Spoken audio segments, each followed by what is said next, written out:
So this is all the stuff that I got at the Oshawa Comic-con.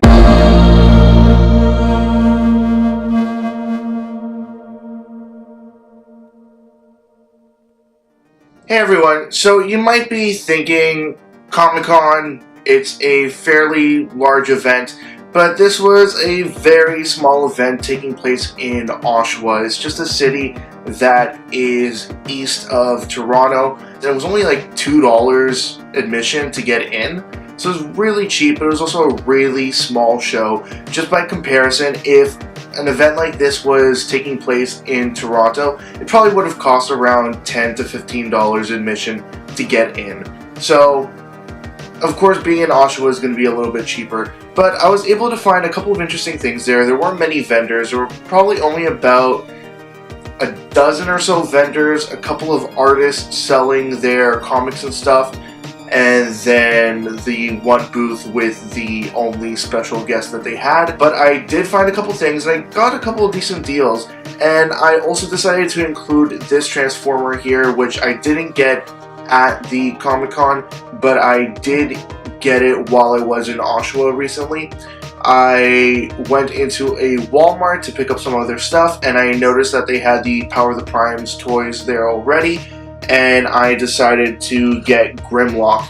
Now I have him in his dinosaur mode, which I'm not a huge fan of, but at least it's still a pretty faithful representation of the character. He's just extremely bottom heavy and very wide, and just his head is a lot tinier than I expected it to be, but otherwise I really like him. I really like the robot mode for him as well, and really happy about the fact that it is a combiner as well. So let's see how that works out over the next few months, trying to piece that together. This is the rest of the stuff that I got while I was at this convention, and I didn't spend much. In total, I spent only $41, yeah.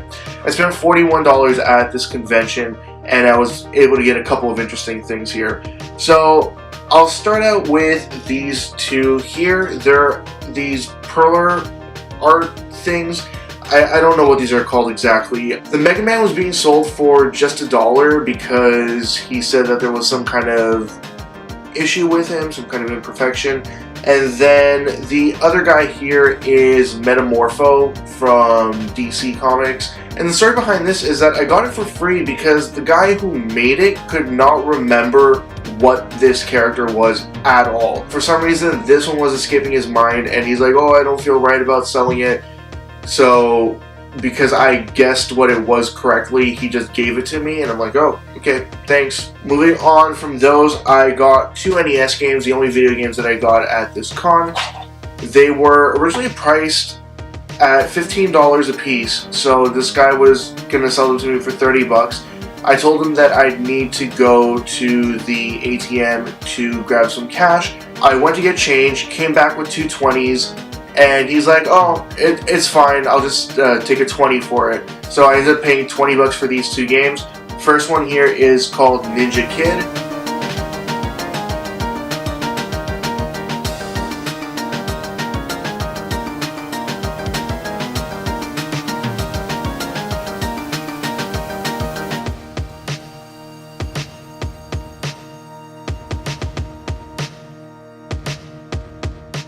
And the other one is Werewolf the Last Warrior.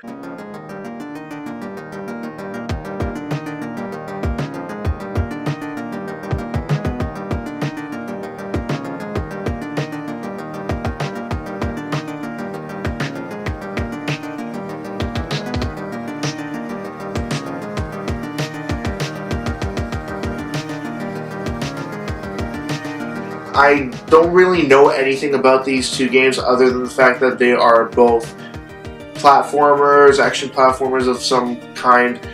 The Werewolf game did seem a little bit more interesting though than the Ninja Kid game, but something about this still grabbed my attention, and I thought I'd go ahead and grab it. I mean, they were pretty cheap, and at this point it wasn't looking like I was going to find much at this convention anyways. Two games I haven't really heard of and have no experience with, so hopefully those are somewhat enjoyable. Moving on to the last few items that I got. there was this one booth where this guy was selling a whole bunch of Marvel Legends toys. He was also selling some Star Wars toys, G.I. Joe, and a couple other things I really didn't recognize. But I did find some of these smaller Marvel toys. I always forget what this form factor is referred to as. I think it's Marvel Universe or something else. I'm not a big Marvel toy collector. Usually I go for the older 90s to early 2000s Toy Biz toys. But the newer ones do have an appeal to them as well, and I really like the ones I picked out here. So these are, I want to say, in a 4-inch scale. You have classic Iron Man. Then I'm not too familiar with what kind of, like what version of Spider-Man this is, but it is a version of Spider-Man. And then there was also this Colossus toy. Originally I think he had these priced at like $8 and $3 and something like that. And I was able to get everything for just 20 bucks. So these 3 toys ended up being $10, and then he also had this for just $10, and it is the Marvel Legends Infinite Series Superior Spider-Man, which came with the Build-A-Figure part for the Green Goblin, and I forget what version of the Green Goblin this is. It seems to be some kind of hulked out Green Goblin, but I did have a couple pieces for this Build-A-Figure. So I was really happy to see that he had this, and he had it for a decent price as well. For this one, he was only asking $9. So yeah, it ended up being $20 for everything together, but I forget exactly how he had priced everything individually. But I definitely remember it was $9 for this one. Now the box is definitely pretty squished. It has seen better days, but still very happy to have this figure and have it with all the accessories as well. But that is what I got. A whole bunch of interesting stuff here. Some new Transformers, some older Marvel toys, and some old NES games I've never heard of but are interesting and will be happy to play fairly soon.